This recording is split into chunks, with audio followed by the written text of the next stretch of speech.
Остеопатическая коррекция для пациентов, которых беспокоит онемение пальцев или ощущение чувства бегающих мурашей на кисти, на пальцах или на всей конечности.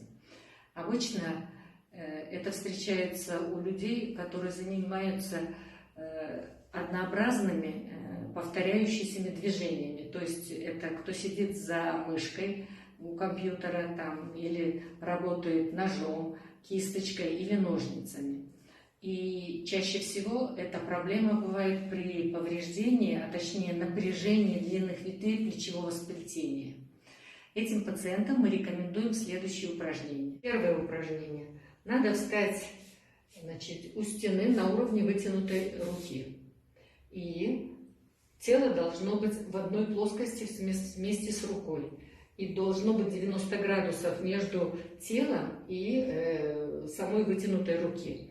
Кончики пальцев становятся на уровне, прикасаются к стене, и противоположное ухо мы наклоняем это к плечу. При этом наклон головы будет до появления ощущения болезненности в руке. И нужно сказать, что вы будете каждый день делать это упражнение до тех пор, пока полностью ладонь не прикоснется полностью к стене и при этом не будет болезненных ощущений. Второе упражнение мы делаем у стены на уровне вытянутого локтя. И при этом лучезапястный сустав, так же как и в первом упражнении, он должен быть развернут, то есть в виде экстензии. Пальчики пальцев должны на уровне бретелек бюстгальтера располагаться на плече. Опять же, тело должно быть в одной плоскости. И мы будем стараться ухо наклонять к плечу, противоположное ухо. Но при этом, если у кого будет болезненность и вот это движение не можете сделать, то вы можете помочь противоположной рукой удержать и делать это упражнение. Так тоже можно. Опять же, действие такое же. Когда появление полностью вы можете без вспомогательной помощи противоположной руки, а также когда ухо до конца можете повернуть и не будет болезненных ощущений, делаем каждый день это упражнение. Следующее, третье упражнение мы делаем двумя руками, и упражнение это делается со спины.